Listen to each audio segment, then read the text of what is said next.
Hello everyone, welcome to our YouTube channel Sandhan Saathi. आज का जो हमारा टॉपिक है ना वो है यूनियन एंड इट्स टेरिटरी। ठीक है। अब इस चैप्टर से जो सवाल आता है, जैसे हम लोग ने देखा था कॉन्स्टिट्यूशन के सेलिएंट फीचर वाले टॉपिक में, और फिर मैंने कुछ पीवाईक्यूज भी करवाए थे आपको। उसमें बताया था मैंने कि जैसे पार्ट वन जो है ना हमारा, तो वो डील करता है किस चीज़ से? यूनियन एंड इट्स टेरिटरी से। ठीक है, इसी से वो डील करता है। तो इस टॉपिक में जो हम लोग देखने जा रहे हैं ना, वो आर्टिकल और पार्ट वन कहाँ से कहाँ तक है। अगर आर्टिकल वाइज आप देखिएगा तो आर्टिकल वन से फोर तक है। तो एक से चार तक जो है ना आपका अनुच्छेद संविधान में, वो एक से चार तक किसके बारे में है? यूनियन एंड टेरिटरी के बारे में, यानी संघ एवं उनके राज्य क्षेत्र। ठीक है, संघ एवं राज्य क्षेत्र। ठीक है, तो उनके बारे में है। तो इसको हम लोग देखते हैं, तो एक एक करके देखते हैं। देखो, अब लीगल टर्म में देखने जाओ या अगर आप कॉन्स्टिट्यूशन उठा के देखोगे तो बहुत कॉम्प्लेक्स लिखा हुआ है। ठीक है, उसको हम लोग सिंप्लीफाई करके समझते हैं कि आर्टिकल वन एक्चुअली में कहता क्या है।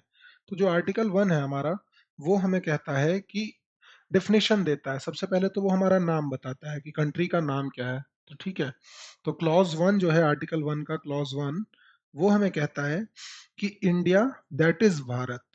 क्या है? India that is Bharat, that is Bharat, यानी इंडिया जो कि भारत भी है, shall be a union of state, shall be या यूनियन ऑफ स्टेट।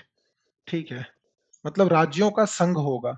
एक चीज आप ध्यान देना कि कॉन्स्टिट्यूशन में कहीं भी फेडरल वर्ड यूज नहीं हुआ है। ठीक है, अब राज्यों का संघ होगा यानी फेडरेशन। फेडरेशन तो कहाँ पे है? यूएस में है। फेडरेशन कहाँ पे है भाई? यूएस में। इंडिया में फेडरल फेडरेशन नहीं है, ट्रू नेचर में फेडरेशन नहीं है। कैसे? क्योंकि यूएस और इंडिया का अगर आप डिफरेंस देखो या कंपैरिजन करोगे तो आप एक चीज पाओगे कि यूएस में क्या है ना, कि राज्य, अगर राज्यों ने जो फेडरेशन बनाया है, जैसे 50 स्टेट्स हैं यूएस में। ठीक है, तो उन्होंने जो फेडरेशन बनाया है ना, तो वो मान लो 50 स्टेट है, ऐसे ऐसे करके 50 स्टेट। ठीक है, तो वो सब एक साथ आके उन्होंने एग्रीमेंट किया है कि हम सब मिलके एक यूनियन बनाते हैं। ठीक है, तो इस तरह से वहां पे सेंटर बना है। लेकिन इंडिया में ऐसा नहीं है। इंडिया में ऐसा नहीं है। इंडिया में क्या है? बाई एग्रीमेंट नहीं बना है फेडरेशन। मतलब ऐसे जैसे 565 princely states plus British India ये सब थे, इन सबको मिला के यूनियन बना है। बट वो एग्रीमेंट नहीं है, नॉट बाई एन एग्रीमेंट। ये इंपॉर्टेंट लाइन है, आप याद रखेंगे। कंपटीशन में या किसी कॉम्पिटिटिव एग्जाम में आपको डायरेक्ट मिलेगा देखने के लिए कि इंडिया में जो फेडरेशन है या यूनियन ऑफ स्टेट है बाई एन एग्रीमेंट है, तो नहीं, नॉट बाई एन एग्रीमेंट। ठीक है, ये ध्यान रखना है हमको। ठीक है, तो ये सबसे पहली चीज है। तो हमें क्या पता चलता है? नाम पता चलता है। क्या नाम पता चलता है? कि इंडिया जो कि भारत भी है, जिसका नाम भारत भी है, वो क्या होगा? यूनियन ऑफ स्टेट होगा। ठीक है, यानी सारे राज्य आपस में मिलके आए हैं और उन्होंने एक संघ का निर्माण किया है, यानी कि यूनियन का निर्माण किया है, केंद्र का निर्माण किया है। दूसरा जो है ना, वो क्या कहता है कि स्टेट और यूटीज, स्टेट्स जो हैं एंड यूटीज, इनका जो नाम है वो कहाँ मेंशन होगा? या यूटीज के जगह पे हम ये कह सकते हैं कि states and it's territories, and it's territories. तो इनका जो नाम कहाँ मेंशन होगा भाई? तो नाम जो मेंशन होगा वो शेड्यूल वन में मेंशन है। ठीक है, ये चीज हमें यहाँ से पता चलती है। शेड्यूल वन यानी फर्स्ट शेड्यूल में। ठीक है, टोटल 12 शेड्यूल है, ओरिजिनली 8 थे, आपको पता है। तो शेड्यूल वन में मेंशन है। ठीक है, ये चीज यहाँ से पता चलती है। तीसरी चीज पता चलती है हमें ये, और ये बहुत इंपॉर्टेंट है, प्लीज आप इसको याद रखेंगे क्योंकि एमसीक्यूज में 4 ऑप्शन दे देगा। पूछेगा विच one of the following does not comprise territory of India. तो अब आप फंस जाओगे अगर आपको याद नहीं होगा। तो आर्टिकल वन ही हमें बताता है, आर्टिकल वन का क्लॉज थ्री हमें ये बताता है कि टेरिटरी ऑफ इंडिया का मतलब क्या है। टेरिटरी ऑफ इंडिया का मतलब क्या है? देखो भाई, अगर मैं एकेडमिक्स टर्म में बताने लग जाऊंगा ना, आप समझ पाओगे और उससे आपको फायदा नहीं होगा। इसलिए बहुत सिंपल टर्म में हम लोग समझते हैं, पर्पस हमारा समझना है। ठीक है, तो चलिए आसानी से समझने की कोशिश करते हैं। टेरिटरी ऑफ इंडिया का मतलब ये है कि सबसे पहले हम इसमें रखेंगे अपने स्टेट्स को, है ना। तो क्या रखेंगे? Territories of the states, territories of the states यानी राज्य को रखेंगे। दूसरा जो हम रखेंगे वो यूटीज को रखेंगे। यूटीज आप समझते हैं, यूनियन टेरिटरीज। ठीक है, और तीसरा जो रखेंगे वो वैसी टेरिटरी जो इंडिया नियर फ्यूचर में या कभी भी फ्यूचर में एक्वायर करेगी। ठीक है, सच टेरिटरीज, सच टेरिटरीज यानी वैसे क्षेत्र विच में बी एक्वायर्ड, विच में बी एक्वायर्ड, अभी हमारा पार्ट नहीं है लेकिन एक्वायर कर सकते हैं, ये ध्यान रखना। तो अब 4 ऑप्शन दे दे और पूछे कि टेरिटरी ऑफ इंडिया का मतलब क्या इनमें से नहीं है, और मान लो 1 ये, 2 ये, 3 ये और चौथा ऑप्शन है ऑल ऑफ द अबव, तो आंसर क्या हो जाएगा? All of the above. ये ध्यान रखना, बहुत आसान सवाल है, लेकिन आप प्लीज इसको याद रखिएगा, क्योंकि कई बार क्या होता है ना, पॉलिटी के अंदर जब क्वेश्चन छूटते हैं ना, तो बेसिक की वजह से ही छूटते हैं। ये मेरा अपना एक्सपीरियंस है, ठीक है। और एग्जाम में आप कितना भी टफ सवाल सॉल्व कर लो, इजी क्वेश्चन गलत करके आ रहे हो, देन आपका सिलेक्शन नहीं होगा, एज सिंपल एज दैट। तो ये चीज आप ध्यान रखना, ठीक है। 3 चीजें हमें पता चलती हैं आर्टिकल 1 से, क्या क्या? सबसे पहले इंडिया दैट इज भारत, क्या? India that is Bharat shall be union of state. दूसरी चीज जो हमें पता चलती है कि स्टेट और इनकी टेरिटरी का नाम कहाँ मेंशन है? शेड्यूल 1 में मेंशन है। और तीसरी चीज हमें पता चलती है कि जब हम टेरिटरी ऑफ इंडिया बोलते हैं तो इसका मतलब क्या होता है?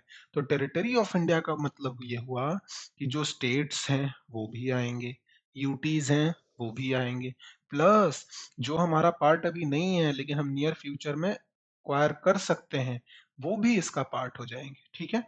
तो ये चीज जो है आप ध्यान में रखेंगे। कोई दिक्कत यहाँ तक? अगर है तो आप आगे बताएंगे। ये हमारा है आर्टिकल 1। ओके, नेक्स्ट हम देखते हैं आर्टिकल 2 को। और यहाँ पे एक चीज आप ध्यान रखेंगे कि जो टेरिटरी ऑफ इंडिया है ना, ये वाइडर एक्सप्रेशन है देन यूनियन ऑफ इंडिया। क्यों है? क्योंकि अगर आप कंपैरिजन करो, यहाँ पे चलो हम समझ लेते हैं। अगर मैं कंपैरिजन करूं यूनियन ऑफ इंडिया, तो यूनियन ऑफ इंडिया जब मैं बोलूंगा ना, तो इसमें सिर्फ और सिर्फ स्टेट्स आएंगे। क्या आएंगे? सिर्फ और सिर्फ स्टेट्स आएंगे, यूटीज नहीं आएंगी, यूटीज नहीं आएंगी, ठीक है, स्टेट्स आएंगे।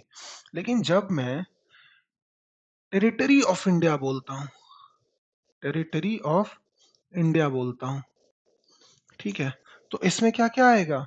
स्टेट्स, स्टेट्स तो आएंगे भाई, स्टेट्स आएंगे। फिर यूटीज, तो हाँ, यूटीज भी आएंगे, ठीक है। और साथ ही साथ क्या आएगा? साथ ही साथ आएगा दोज टेरिटरीज, दोज टेरिटरीज यानी वैसे क्षेत्र जो अभी हमारा पार्ट नहीं है बट हम उसको एक्वायर कर सकते हैं, those territories which may be acquired, okay, which may be acquired. तो बस आप दिमाग में रट्टा मारो जिंदाबाद, अगर नहीं समझ में आ रहा है तो क्या ही बोल सकता हूँ। लेकिन अगर आप ये समझने की कोशिश करें तो कोई बहुत रॉकेट साइंस तो है नहीं। टेरिटरी ऑफ इंडिया का मतलब हुआ बड़ा टर्म, उसमें राज्य भी है, केंद्र शासित प्रदेश भी है, साथ ही साथ ऐसे क्षेत्र भी हैं जो अभी हमारा पार्ट नहीं है लेकिन नियर फ्यूचर में हो सकते हैं। लेकिन जब कोई यूनियन ऑफ इंडिया बोले तो क्या समझना है? सिंपली स्टेट्स, यूटीज भी नहीं, ठीक है। कोई दिक्कत यहाँ तक नहीं। चलिए नेक्स्ट देखते हैं आर्टिकल 2। तो आर्टिकल 2 क्या कहता है?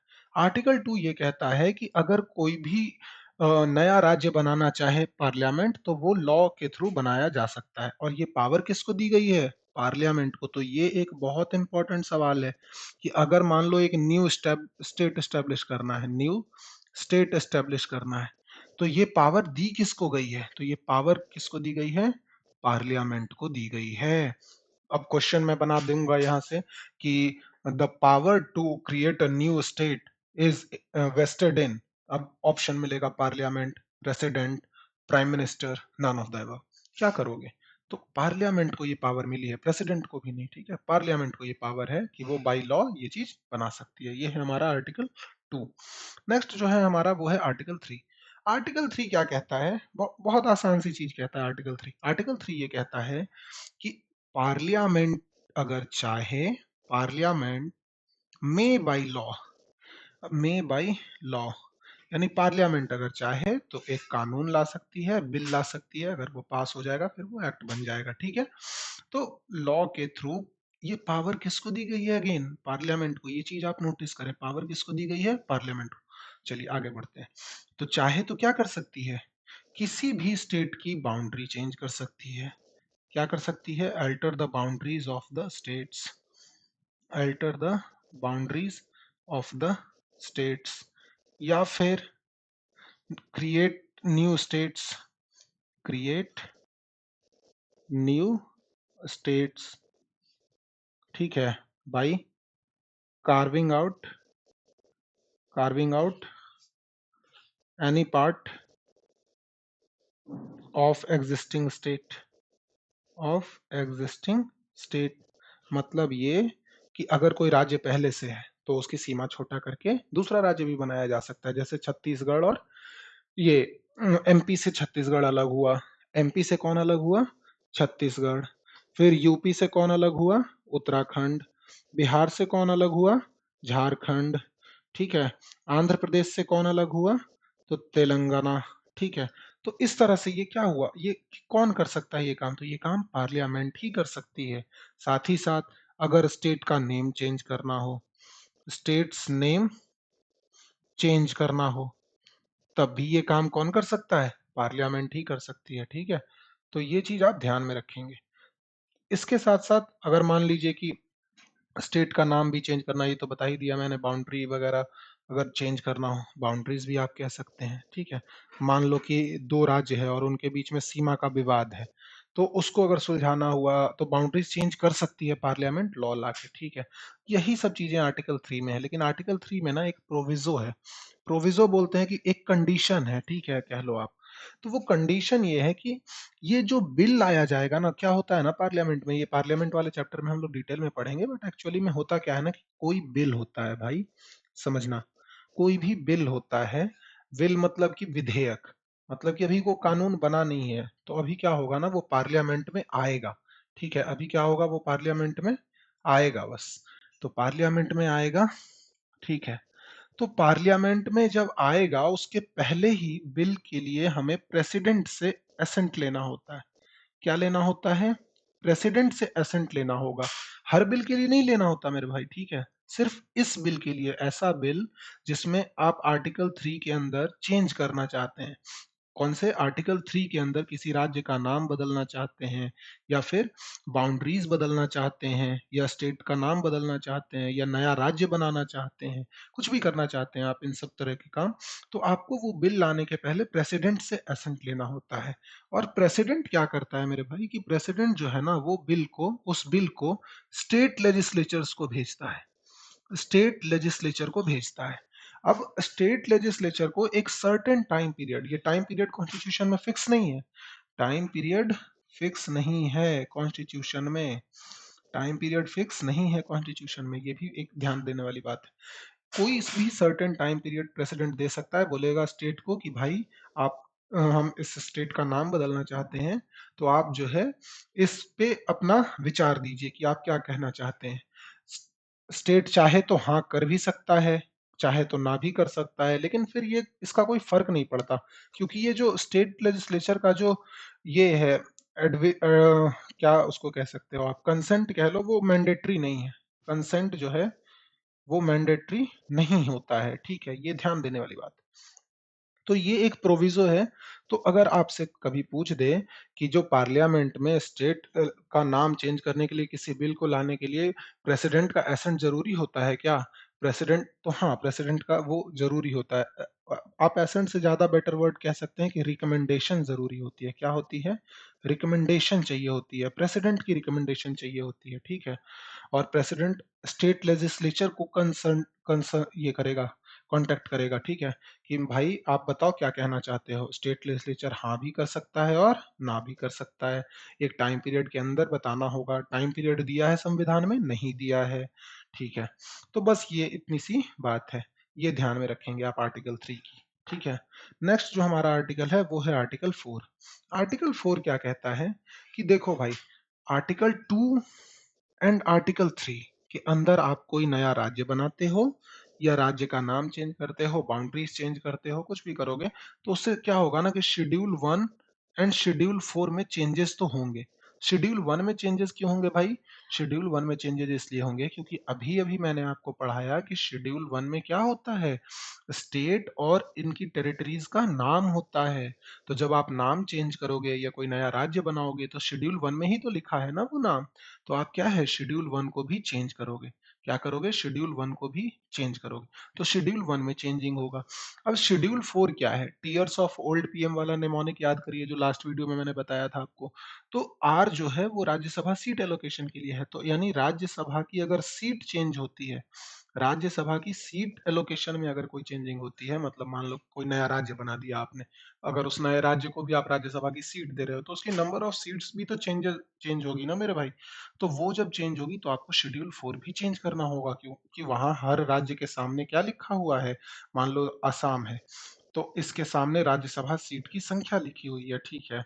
इस तरह से हर राज्य के सामने उसकी राज्यसभा सीटों की संख्या लिखी हुई है। तो वो अगर चेंज होगा तो आपको शेड्यूल 4 भी चेंज करना होगा। लेकिन उससे भी इम्पोर्टेंट एक चीज इसमें आर्टिकल 4 में ये है कि अगर आप आर्टिकल 2 और आर्टिकल 3 के अंदर कोई भी एक्ट लेके आते हो, कोई भी चेंजेस लेके आते हो, किसके चलते, आर्टिकल 2 और 3 को इम्प्लीमेंट करने के लिए, 2 और 3, 2 या 3 दोनों में से कोई एक भी या दोनों, ठीक है। तो वो जो है ना, वो constitutional amendment act under article 368 नहीं माना जाएगा।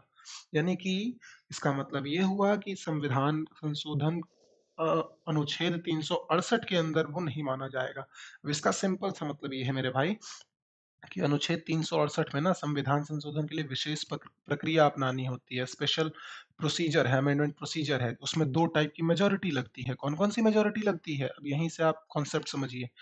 स्पेशल मेजोरिटी होती है एक, कौन सी मेजोरिटी होगी, स्पेशल मेजोरिटी। और दूसरी जो होती है वो special majority plus ratification by half of the states, ratification by half of the state. तो इतनी लंबी चौड़ी प्रक्रिया है, ठीक है। लेकिन यहाँ पे ये आर्टिकल 4 यही कहता है कि भाई अगर आपको किसी स्टेट का नाम बदलना है आप बदल दो, लेकिन उसको संविधान संशोधन 368 के अंदर नहीं माना जाएगा। अनुच्छेद 368 के अंदर किया गया संविधान संशोधन नहीं माना जाएगा। इसका मतलब ये हुआ कि हमें इस टाइप की मेजोरिटी की भी जरूरत नहीं पड़ेगी। तो हम किस मेजोरिटी से पास कर सकते हैं, सिंपल मेजोरिटी से। कौन सी मेजोरिटी से, सिंपल मेजोरिटी से हम आर्टिकल 2 और 3 को इम्प्लीमेंट कर सकते हैं। सिंपल सी बात है, हमें लगता है समझ में आ जाना चाहिए। यहाँ तक नहीं आया प्लीज कमेंट करके बताइए क्या नहीं समझ में आया, ठीक है। ये कॉन्सेप्ट है हमारा आर्टिकल 1 to 4 तक का। अब कुछ पीवाईक्यूज लिए हैं मैंने ताकि आप चीजों को बेहतर ढंग से समझ पाए, ठीक है। यहाँ पे जो पहला ये है क्वेश्चन, वो ये कह रहा है कि which one of the following is not correct in the matter of formation of new state। Formation of new state का मतलब हुआ कि नया राज्य जब बनाएंगे तो उसके बारे में कौन सा सही नहीं है, नॉट करेक्ट पूछ रहा है। प्लीज ध्यान देना, मैं बहुत सारी गलतियां करता हूँ, आप मत करना, ठीक है। क्या पूछा गया है कि न्यू स्टेट्स, ठीक है। तो न्यू स्टेट्स का मतलब क्या हुआ कि नया राज्य बना रहे हैं। किसके अंदर बनाते हैं भाई, आर्टिकल 2 एंड 3 के अंदर बनाते हैं। अगर आर्टिकल 3 के अंदर बनाओगे तब भी पार्लियामेंट को ही पावर होती है, 2 के अंदर बनाओगे तब भी पार्लियामेंट को ही पावर होती है। तो यहाँ यही पूछ रहा है, not correct in the matter of formation, parliament में by law form a new state. तो ये स्टेटमेंट तो सही है भाई, तो हमें नॉट करेक्ट पूछा है तो ए हमारा आंसर नहीं होगा।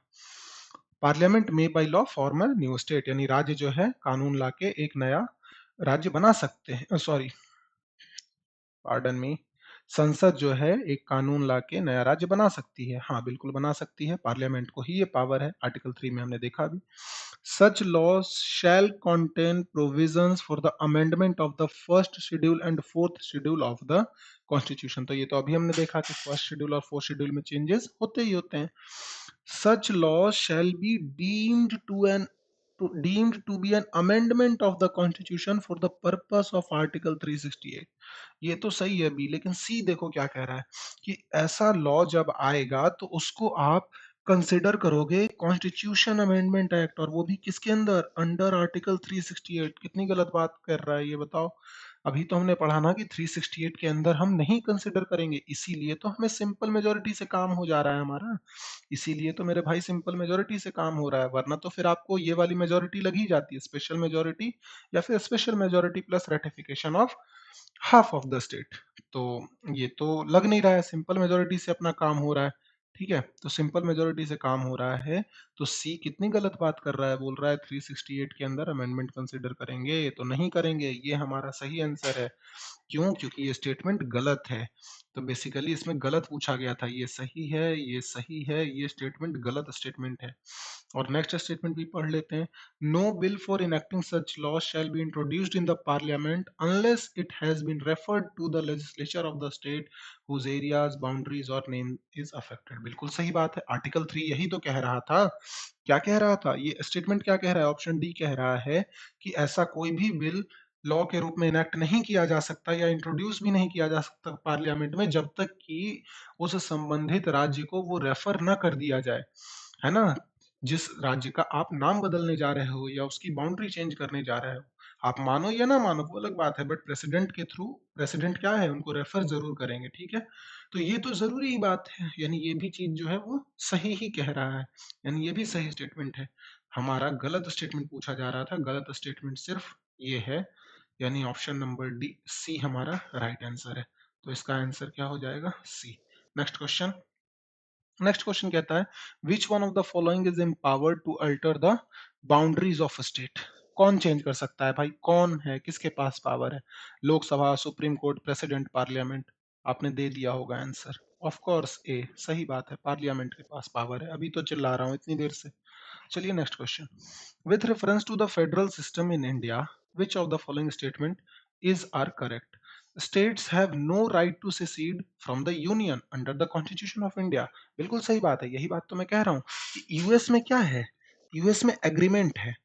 यूएस में क्या है, सारे राज्यों ने आपस में एग्रीमेंट किया है, तो सेसेड यानी कि अलग होने की अलग होने का जो ताकत है वो उनके पास है। लेकिन इंडिया में ऐसा कुछ नहीं है मेरे भाई। इंडिया में आप अलग नहीं हो सकते, ठीक है? सेपरेशन नहीं अलाउ है इंडिया में। तो ये जो चीज है वो पॉसिबल नहीं है। तो ये पहला स्टेटमेंट तो सही कह रहा है, ठीक है। Just advocacy of cessation will have the protection of freedom of expression. यानी कि अगर ये कह रहा है कि जायज मांग अगर होगी, जायज रूप से कोई वकालत करेगा अलग होने की, राज्य को देश से अलग करने की, तो उसको हम फ्रीडम ऑफ एक्सप्रेशन के अंदर, यानी कि अभिव्यक्ति की आजादी के अंदर जो है प्रोटेक्ट करेंगे। कैसी बातें कर रहे हो सर, कैसे आप प्रोटेक्ट करोगे? आप प्रोटेक्ट नहीं कर सकते, क्योंकि हु विल डिफाइन कि इट इज जस्ट और नॉट, मतलब कि ये उचित है या अनुचित है, ये कैसे आप डिफाइन करोगे? सबसे बड़ी बात तो यह है कि सेसेशन ही जो है वो एक एंटी नेशनल एक्टिविटी है। आप देश से अलग होने की बात, देश तोड़ने की बात नहीं कर सकते। तो ये जो स्टेटमेंट है सेकंड वो गलत है, तो इसका राइट आंसर ए हो जाएगा। 2019 का क्वेश्चन है यूपीपीसीएस का। क्वेश्चन कहीं भी कोई बड़ा तोप नहीं आता मेरे भाई, अगर तुम्हारा बेसिक क्लियर है ना तुम कर ही लोगे, ठीक है? और बेसिक ही पे ही काम कर रहे हैं हम लोग, क्योंकि अपने पूरे एग्जाम की कैरियर में मुझे यही चीज समझ में आई और अभी भी मैं यही चीज सीख रहा हूँ कि जब तक आपका बेसिक क्लियर नहीं होगा ना, आप कुछ नहीं कर पाओगे, as simple as that. Next question देखिए, ये 60 और 62nd बीपीएससी में, 60 से 62वीं बीपीएससी में ये सवाल आया था कि creation of a new state, creation of a new state require a majority. कौन सी मेजोरिटी चाहिए, type of majority for constitutional amendment? अब बहुत बहुत बच्चों को कंफ्यूजन होता है कि सर कॉन्स्टिट्यूशनल अमेंडमेंट आपने तो बोला नहीं है। अरे भाई मेरे, 368 के अंदर किया गया संविधान संशोधन नहीं है ये, ठीक है? ये ध्यान रखना है कि 368 के अंदर का नहीं है, ठीक है? यानी 368 वाली प्रक्रिया हमें 368 वाली प्रक्रिया, 368 वाला प्रोसीजर हमें नहीं अपनाना है, यानी वो वाली मेजोरिटी नहीं चाहिए। तो कौन सी चाहिए? तो ये टू थर्ड, एक तो मैं क्या ही बोलूं, ये टू थर्ड क्या है मेरे भाई? आप कमीशन हो, एक स्टेट कमीशन हो, उसके बाद आप ऑप्शन इस तरह से सेट कर रहे हो, टू थर्ड किसका टू थर्ड मेरे भाई? तुम समझाओ मुझे। प्रेजेंट एंड वोटिंग का, या टोटल नंबर ऑफ एमएलएस का, किसका टू थर्ड? या एमपी की बात कर रहे हैं, अगर कॉन्स्टिट्यूशनल अमेंडमेंट की बात कर रहे हैं तो ऑफ कोर्स पार्लियामेंट में करेंगे, एमएलए की तो कोई जरूरत ही नहीं है। तो किस कौन से एमपीज का, मतलब प्रेजेंट एंड वोटिंग का, या फिर जो टोटल नंबर ऑफ एमपीज है, टोटल नंबर ऑफ एमपीज हैं उनका, किसका टू थर्ड, किसका थ्री फोर्थ? कुछ तो बताओ। इन्होंने कुछ बताया नहीं, बट उससे चलो कोई फर्क नहीं पड़ता अपने को, क्योंकि हमें पता है कि सिंपल मेजोरिटी चाहिए होती है। यही चीज तो मैं अभी बता रहा था, यहाँ पे आपको कहाँ गया भाई? सिंपल मेजोरिटी चाहिए। कौन सी मेजोरिटी चाहिए होती है हमें? Simple majority. तो ये सब बेसिक है जिसको आप समझ सकते हैं, और अगर आपको ये टॉपिक समझ में आया है तो प्लीज सब्सक्राइब करें और शेयर कर सकते हैं आप चैनल को। नहीं समझ में आया तो कमेंट में आइए, बताइए क्या दिक्कत है। अगर कोई प्रॉब्लम है आप टेलीग्राम चैनल पे भी ज्वाइन कर सकते हैं, वहाँ आप ग्रुप में मैसेज भी कर सकते हैं। That's all for today. Thank you.